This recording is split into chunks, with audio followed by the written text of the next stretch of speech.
I'll recognize myself for an opening statement. Over the last several years, we have often cited women as the fastest growing cohort among veterans. Our hearing today will examine women veterans' access to the full spectrum of medical care, including reproductive health care through the Veterans Health Administration. Today's hearing also offers an opportunity to reflect on the meaning of freedom.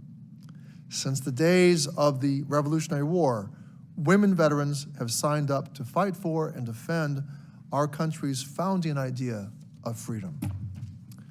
And that's why they served, and that's why they continue to serve.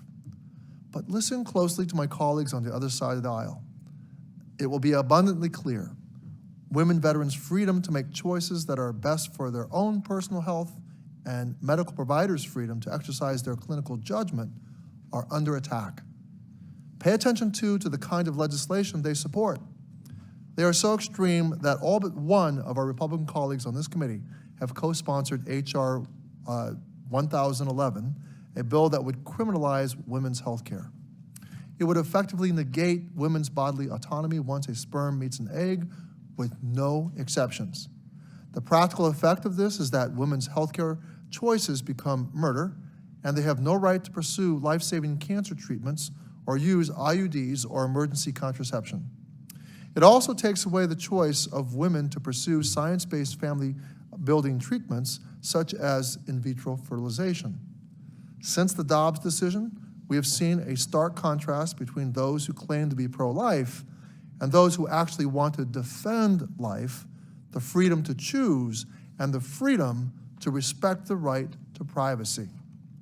Women veterans have worn the uniform of our country with pride, and that is why it is an insult to their service that they would be denied from making the most personal choices about their bodies and their lives. In reflecting on the effect of the recent Supreme Court decision, one of the witnesses on our second panel said in their written testimony, quote, "The moral injury of having served a country to protect our Constitution that has no longer protected me and the ones I love was and still is absolutely devastating," end quote. Fortunately, President Biden and Secretary McDonough are taking bold action to avert imminent and future harm to veterans by restoring certain reproductive health care freedoms that were eliminated in the wake of the Supreme Court's recent decision. 6 days ago, VA published an interim final rule that removes its long-standing prohibition on abortion counseling and authorizes VA medical facilities to furnish abortions in cases of rape, incest, and health of the woman. This ruling is a strong first step that finally puts VA on par with all other federal health care programs. This rule will also promote better equity between the men and women who receive care at VA by removing the gag order on what doctors can discuss with their women patients. No such gag order has ever existed for men, and it is unacceptable that it should ever be exercised against women veterans who served alongside their brothers in arms and deserve the full care they have earned and need. But most importantly, this rule will save women's lives and protect their health.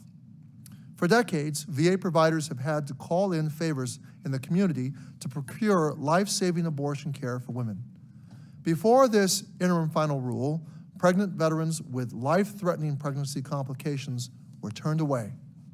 But in the wake of Dobbs, abortion bans have been triggered in multiple states, and community care is no longer an option. Now, VA can provide the abortion care necessary to save women's lives when their communities and states won't. They can save veteran women lives when their communities and states won't. VA came to this decision after listening to VA healthcare providers and veterans across the country. Congress needs to listen to veterans and providers too.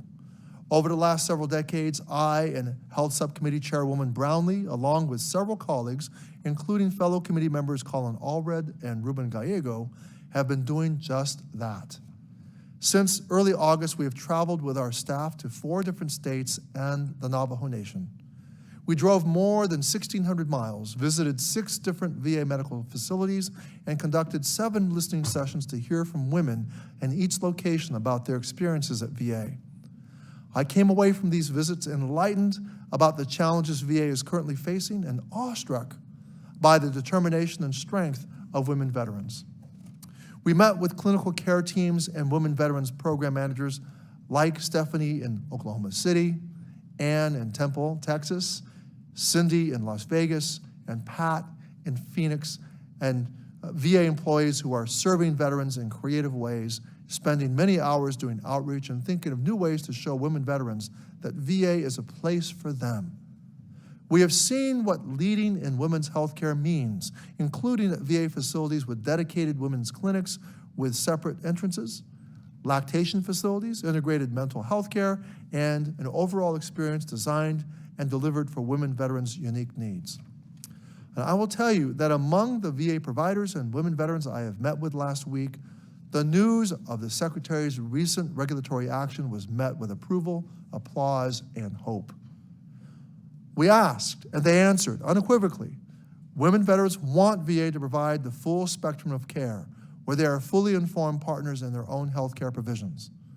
There was applause at VA finally joining other federal health care programs and providing life-saving reproductive care, and hope that this critical step is a sign VA is ready to truly welcome women veterans and really provide that full spectrum of care. After one listening session with women veterans last week, a young veteran named Jessica shared her reaction.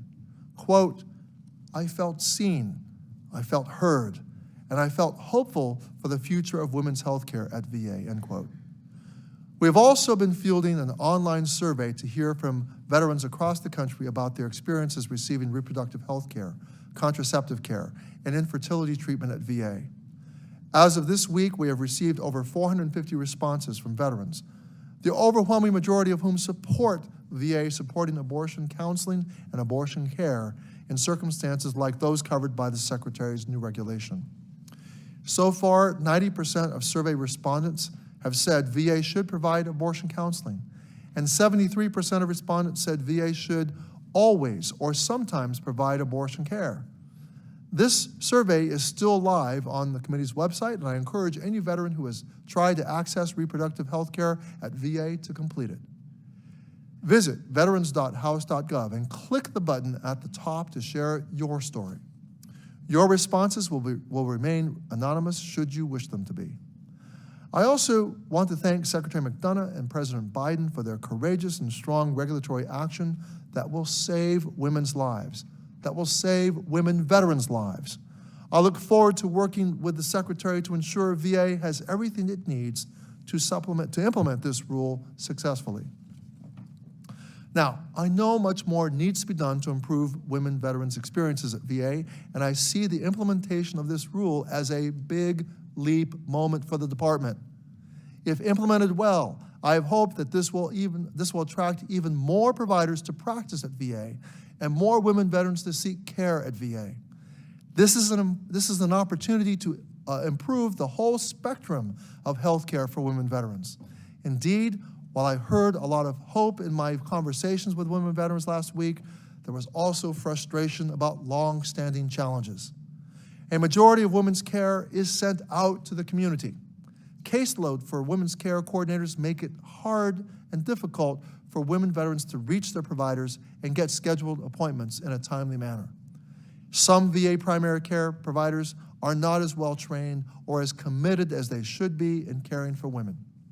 Deficiencies in privacy and anti-harassment measures still exist within VA facilities. However, these are all challenges that can be addressed if we collectively commit to doing so. In Phoenix alone, over 11,000 women have chosen to receive their care at VA, and this is a truly astounding and laudable number. It means that we owe these 11,000 women the best experience possible and the health care they have earned and deserve. I am pleased the newly confirmed Undersecretary for Health, Dr. Sharif Elnahal, is appearing before this committee today so that we can discuss with him and other leaders on the panel how VHA can truly put a plan into action that will serve women veterans.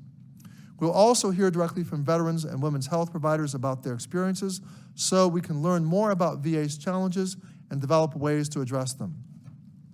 Women veteran leaders have served this country. It is past time for us to do right by their service. They are watching today and listening to what we all have to say. They are listening closely to who wants to deny them the most basic respect and autonomy, and who wants to support the freedom they fought for. Thank you, and I now recognize Ranking Member Boss for his opening comments. Ranking Member Boss. Thank you.